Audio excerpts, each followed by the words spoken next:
reward hard work, talent, and qualifications, not skin color. 1-1. Thank you, Mr. Speaker. Mr. Speaker, ladies and gentlemen of the House, Iowa should reward hard work, talent, and qualifications, not skin color, gender, or other identity factors. By striking affirmative action requirements from state agencies, schools, universities, and employment, House File 2711 ends race and gender preferences that divide Iowans and undermine equal opportunity under the law. This aligns with the Constitution's promise of equal treatment for all Americans.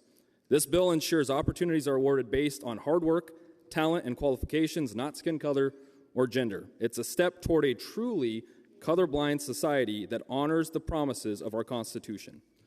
The 2020 implicit bias training requirements force officers into politically charged, often ineffective sessions that imply inherent bias and distract from core policing skills like situational awareness and community safety. Repealing these mandates frees up resources, reduces unnecessary bureaucracy, and lets police focus on protecting Iowans rather than checking ideological boxes. Mr. Speaker, those are my opening remarks. There are amendments. Will the clerk call up the first amendment? H8139 by Srinivasa Polk. Chair recognizes Representative Srinivasa for opening remarks on Amendment H8139. Thank you, Mr. Speaker. This amendment is simple, colleagues and friends of the House. As our previous speaker just mentioned, this bill is about making sure that there's equal opportunity under the law and that it's not undermined. So if we want to truly move towards a neutrality perspective, this amendment does that. It removes any preferential treatment for legacy status, for geographic location, or industry. It also takes away any tax expenditures that can't be granted preferentially for particular industries or geographic regions. If we really want to be consistent in our law and make sure that we are ensuring everybody has that same neutral playing ground, then we should take this amendment today and make sure that we have consistency in the way we apply everything and don't have government pick winners and losers. Thank you. Chair recognizes Representative Wheeler. Thank you, Mr. Speaker. I would just encourage my colleagues to reject this amendment. Seeing no further discussion, the chair recognizes Representative Srinivasa for closing remarks, Amendment H8139. For the sake of consistency, we really do need to adopt this amendment. Otherwise, we are not truly taking away the thought of undermining equal opportunity. We're not truly moving towards a neutrality perspective, and that's the only way we can do it is with this amendment included. Thank you. Representative Wheeler, Representative Srinivasa moves Amendment H8139. Division of record been requested by Representative Wheeler, second by Representative Mattson. This is now a record roll call vote. Clerk will open the machine to receive your vote.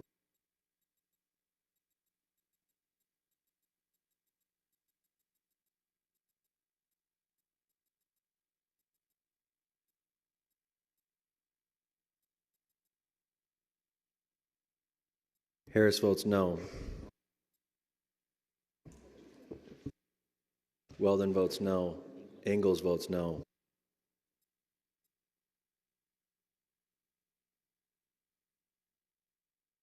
Hermanson votes no.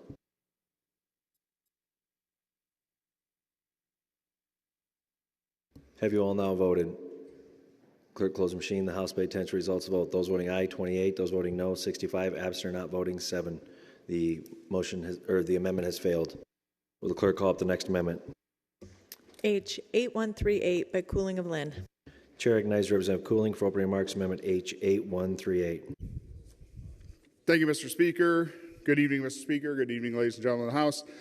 This amendment would require that the Department of Administrative Services and the Board of Regents submit an annual report to the General Assembly regarding the impact of the elimination of the state affirmative action plans and the effects on the state and other federal funds. If we are going to take a chainsaw to the code and remove the affirmative action plan, the ability to consider minorities, women, and disadvantaged folks in the state, that we should know the impacts of that. And this amendment would give us those impacts. And if we think that we're doing a good thing here, the information that we get, we should welcome it. And those are my opening comments. Is there a discussion? The chair recognizes Representative Wheeler. Thank you, Mr. Speaker. I think this is unnecessary and would ask the body to reject it. Seeing no further discussion, the chair recognizes Representative Cooling for closing remarks, Amendment H8138. Thank you again, Mr. Speaker, ladies and gentlemen of the House.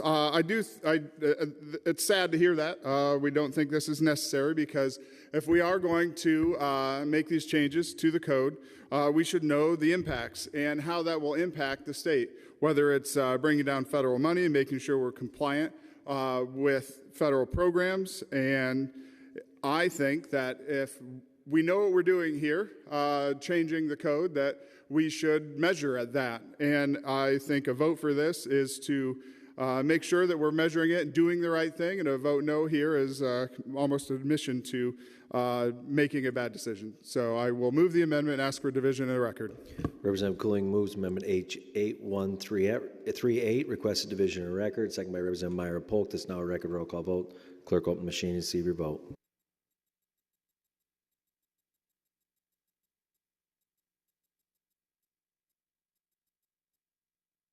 Hermanson votes no. Harris votes no.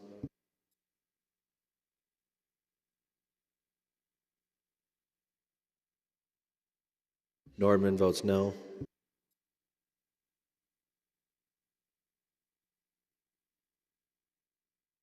Weldon votes no. Jones votes no. Have you all now voted? Clerk, close machine. The House may attend to results of the vote. Those voting aye, 29. Those voting no, 64. Absent or not voting, 7. The amendment is failed. Will the clerk call up the next amendment? H8113 by Wheeler of Sioux. Chair recognizes Representative Wheeler for opening remarks. Amendment H8113. Thank you, Mr. Speaker. Mr. Speaker, ladies and gentlemen of the House, this amendment is simple. It adds back in the de-escalation language as well as the citizenship language. We think the citizenship piece was essentially unnecessary and a bit confusing. The de-escalation, I think we can all agree, that's good for our law enforcement to have that, and those are my opening remarks. Is there a discussion? The chair recognizes Representative Srinivas. Thank you, Mr. Speaker. I appreciate Representative Wheeler working with us on the citizenship piece and removing that aspect, as it could impact many of our workforce critical areas. I do still have concerns with the way that the law enforcement aspect was phrased and worry that we're taking away critical training still under this amendment. With that, thank you so much. Seeing no further discussion, Representative Wheeler moves Amendment H8113. All those in favor shall say aye. Aye. Those opposed say no. The ayes appear to have it. The ayes do have it. The amendment is adopted. That disposes of all amendments. We're now back on House File 2711. Is there further discussion? The chair recognizes Representative Kahn first. Thank you, Mr. Speaker. Good evening, Mr. Speaker. Good evening, ladies and gentlemen of the House.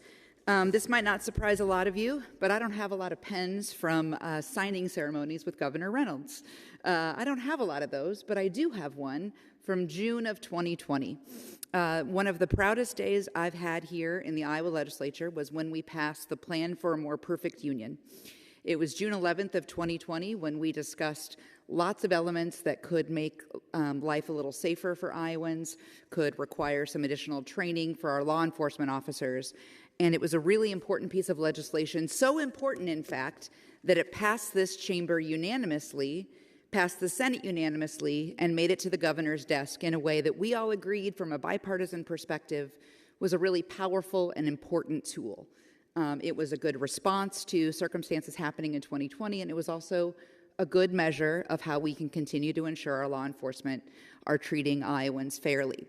I do want to remind our folks that a lot of us thought this was a good idea, and I'll quickly go through the colleagues who are in this room. I'd like to thank you for supporting the Plan for a More Perfect Union, which is now being taken, the components about training are now being taken out of this bill, which is a huge concern. Representatives Boston, Jennery, Kaufman, Kressig, Mattson, Ameyer, Beemeyer, Momsen, Olson, Bergen, Gerhold, Holt, Jones, Kurth, Losi, Moore, Ellert, Gaines, Jacoby, Judge, Lundgren, Nielsen, Bloomingdale, Brown Powers, James, Shipley, Wessel, Kershell, Wills, Seek, Wheeler, Grassley, Wilburn, Winchittle, and Confirst. It was a great day in this chamber because united we saw that we can do a good job and help our law enforcement do a better job by being fair, by looking at everyone's circumstances and getting a little more information about how we police.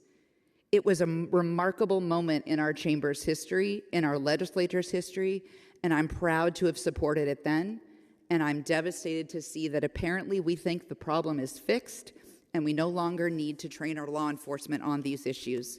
It is disappointing and it is disturbing that so many of us will support removing this at this point. I urge a no. Chair recognizes Representative Srinivas. Thank you, Mr. Speaker. Back in 2020, I was not yet in the legislature. I was an outside observer, a member of our community, somebody who worked on the front line as a physician. But I watched what you all did, what so many of you did, in passing that More Perfect Union bill. As our community was in asunder because of what was happening around us, in the midst of a pandemic, in the midst of so much turmoil, so many of you demonstrated how you could come together across party lines, work in a feverish moment to do something that is so good for Iowans.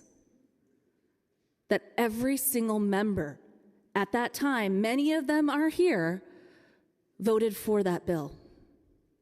Agreed that we needed to take that step together in making sure that our community and law enforcement built that trust, that understanding, a way to build towards a safer community for everybody. I was excited when I got elected to office because part of that excitement was thinking I could be a part of a body that could work together for the betterment of Iowans. A body that overcomes partisan differences to make sure that we can actually do things to keep our community safer. And I am very concerned that today, 6 years after you pass that bill, so excitedly, that so many of you are going to vote to repeal many of the important factors in that bill. Factors that help to keep our community safe, help to build that critical trust between our law enforcement agencies and the community. When we went to subcommittee on this bill, we had dozens of voices, so many people who were there that this subcommittee was actually moved to room 103. And it was overflowing. People were trading in and out just to be able to testify. We had emails, hundreds of emails that were written to me. I had voicemails. Not a single person wanted this bill. In fact, during that subcommittee, we had former law enforcement officers who sat there and told us the importance of the training that this bill is removing. The importance of that trust that it built, and it enabled them to continue to build with the communities around them. Why are we doing something that former law enforcement is telling us not to do? Why aren't we listening to Iowans who are on the front line doing this work every single day? Why are we doing something that not a single Iowan testified that they wanted? The other aspects of this bill put Iowa in danger even in a fiscal standpoint. My colleague introduced an amendment to try to protect some of the federal grants that we get under Title 6, 7, and 9. Some of these grants that depend on the monitoring and reporting of the data that we will no longer be able to collect under this bill. If we look at what that data and that reporting enables, we are getting funding for Medicaid, K through 12, as well as higher education. We're getting workforce, housing, infrastructure funding that all require some reporting on some of the data that's being taken away under this bill. Every year, we get about $10 to $12 billion in federal funding, and now we can see millions, if not potentially billions, being at risk if we can't give them the data to fulfill the HRSA requirements, the education requirements, the different requirements that federal funding is dependent upon. On top of that, when we don't monitor systems, we don't see problems before they occur. This bill is not removing discrimination. It's removing our ability to detect it and act on it before it turns into a larger problem. The Civil Rights Acts and the federal edicts still exist at the federal level. We still have to follow those. But now if we can't even detect where the problems exist, then we can't stop it until it gets to litigation, until it gets to settlements, and that costs taxpayer money. Why do we want to spend public funds on fighting issues we could have stopped when those same taxpayer funds could have been used to provide services to Iowans instead? I don't understand why we are spending time late in the evening on a Wednesday debating a bill that no Iowans wanted, debating a bill that we were asked repeatedly to not pass, one that could jeopardize federal funding on many levels, one that could cost taxpayer money for everyone, one that does not get at making life better for Iowans, more affordable, none of the issues that we really should be working on today. I urge you to vote no. Seeing no further discussion, the chair recognizes Representative Wheeler for closing remarks on House File 2711. Thank you, Mr. Speaker. Mr. Speaker, ladies and gentlemen of the House, Representative Kahn first, you said it well. It was a response, i.e. it was an emotional response at the time. And if you dig into implicit bias or unconscious bias, it is junk science. You cannot prove or disprove any of that. You're accusing people of something that they cannot themselves explain. It is unnecessary to have that on our law enforcement officers.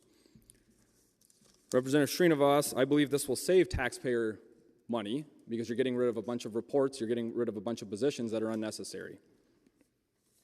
Merit isn't just fair, it's the only system that truly delivers equal employment opportunity by judging people for what they can do, not who they are. And I will end simply with, I think, the best quote that sums up this entire deal from Justice John Roberts. The best way to stop discriminating on the basis of race is to stop discriminating on the basis of race. Speaker Grassley, I move the bill. Representative Wheeler moves House File 2711 be read.